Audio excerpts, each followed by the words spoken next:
When she walked into the arena, it felt like a pop star had arrived. Her hair was raven black. Her dress, black velvet. And the earrings? Diamonds. Not one. Not two, each ear held 5 hoops. The crowd chanted her name. Ruja. Ruja. The CryptoQueen. She had already taken over $4 billion from investors around the world. And in 2017, she disappeared without a trace. And she just smiled. Not like a tech founder. Not even like a genius. But like someone who knew they had all been deceived and loved her too much to care. Ruja Ignatova. PhD in law from Oxford. Graduated with honors. A face like a cover model, and a mind sharp enough to rebuild global finance. But she didn't want to build. She wanted to play. With gestures that dazzled. With words that hypnotized, with mirrors and smoke. She didn't want to launch a cryptocurrency. She wanted to tell a story. A story that looked like Bitcoin. But better. Easier. Safer. Faster. And of course, just a more beautiful lie. And of course, just a more beautiful lie. She introduced the world to something called Onecoin. A cryptocurrency that was never really there. No blockchain. No cryptographic proof. No public ledger. But Ruja had something Bitcoin didn't. Charisma. She would walk into a stadium, and thousands would rise to their feet. She'd declare, "We've created the most democratic money in history." And people would buy in, with dollars. With euros. With hope. In Bulgaria, families sold their homes to buy Onecoin. In Pakistan, people pawned wedding jewelry. In Kenya, students spent their tuition fees. All for something that only moved up and down on a website. Onecoin became more than money. It became faith. And Ruja was its prophet. But behind that perfect smile, there was something darker. Ruja knew it was all fake. Leaked emails showed her writing, "We don't actually have a blockchain. But we need to pretend we do." She knew exactly when it would crash. She just wanted to rise high, very high. Before it did. October 2017. Ruja was scheduled to speak in Portugal. The crowd was ready. The banners were printed. But this time, she didn't show up on stage. She showed up at Sofia Airport. She boarded a flight to Athens. And after that, no one ever saw her again. Not the police. Not the FBI. Not even those closest to her. What does a king feel when the crowd is cheering for a crown he knows was stolen? What does a queen feel when she writes in her journal, late at night, "There's no blockchain. Nothing behind this project." And then the next morning, smiles on stage, and says, "We are the future of money." At that point, it's no longer called fraud. It's performance. A live theater. For survival. The first crack didn't happen in public. It happened where Ruja thought no one was looking. In her emails. In one message, later uncovered by the FBI. She wrote, "Let's get in, make the money, and get out." For investors, that line wasn't just betrayal. It was a knife. Driven straight into the heart of belief. Because when the person who told you we are the future of finance knows there's no future, then who is she, really? From the outside, Onecoin still sparkled. The events went on. The banners looked even better. But inside?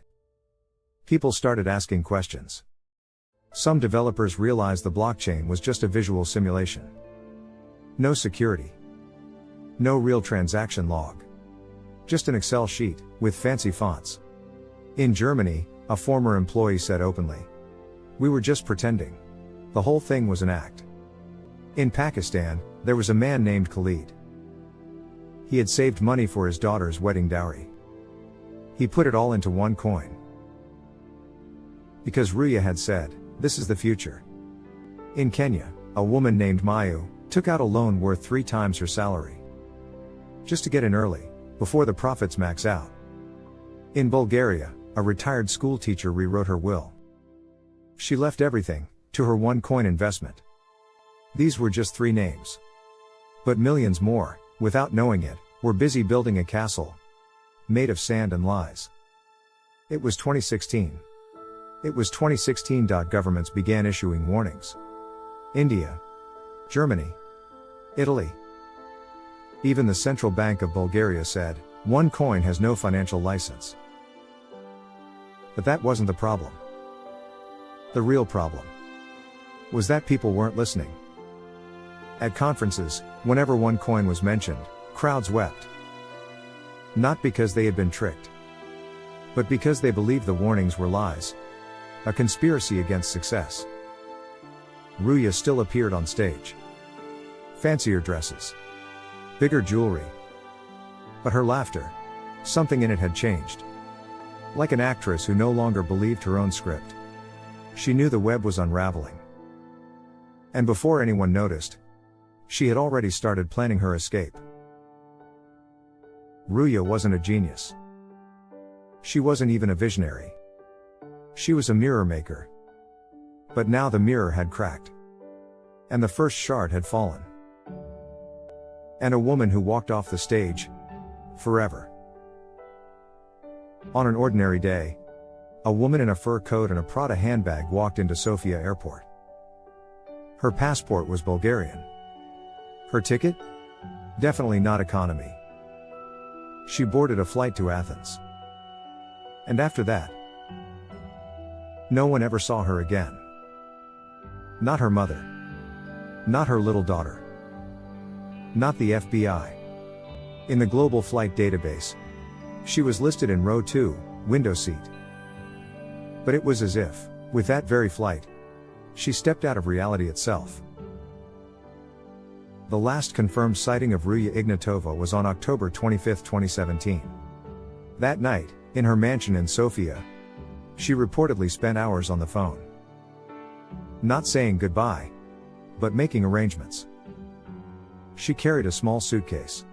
Her bodyguard was with her, and later said, that night, Ruja was strangely quiet. Not scared. Not nervous. Just determined. Early next morning, her car went straight to the airport. Flight 9716 to Athens. Her name was still on the list. But after that? Not a single trace. According to the Onecoin calendar, Ruja was supposed to speak at a Lisbon conference, 3 days later. Tickets were sold. Banners were printed. Crowds were waiting. But she changed her plans. Why? That same week, German financial police received reports. Her brother, Konstantin, had accidentally exposed cracks in Onecoin's structure. Ruja knew. It was time. And Athens? It was the only city that promised her protection.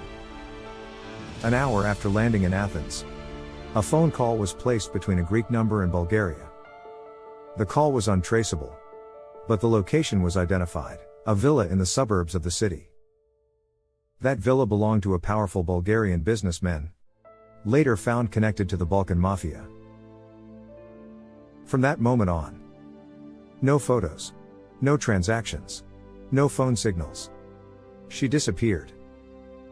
Not like a fugitive, but like someone who was built to vanish.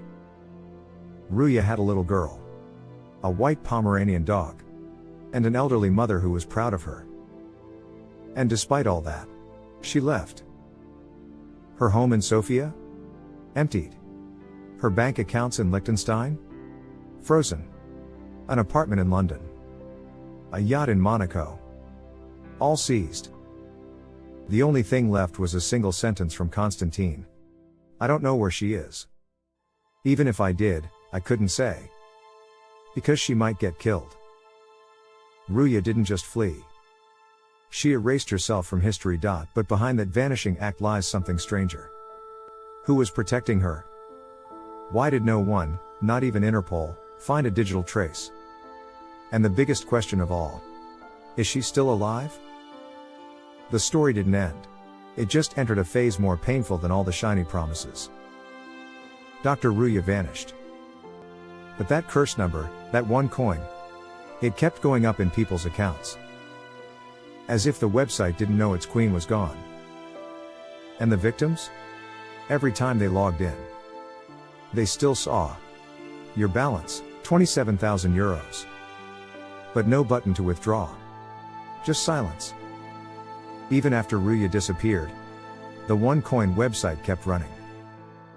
Like a digital corpse with its eyes still open.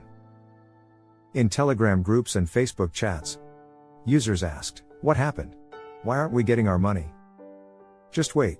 This is an attack from the outside. Some still believed Onecoin was real. Others had just begun to realize the truth. But no one wanted to admit it was over. In 2019, Ruja's brother, Konstantin Ignatov, was arrested at LAX. During interrogation, he said his sister was traveling with a fake passport. That she had ties to Bulgarian mafia groups. He said, "She told me, I'll either disappear, or I'll be killed." US prosecutors later stated between $4 and $15 billion had truly vanished. That same year, the FBI added Ruja to their 10 most wanted list. They offered a $5 million reward for any information. But what worried people most wasn't where she was. It was how much of her was still out there. In Germany, a woman named Catherine had bought Onecoin for her mother. Her mother believed it was a gift for the future. But when she realized there was no money, her heart gave out. Just weeks after Ruja disappeared. In India, dozens filed complaints. But Onecoin had no office. Just a site. A server.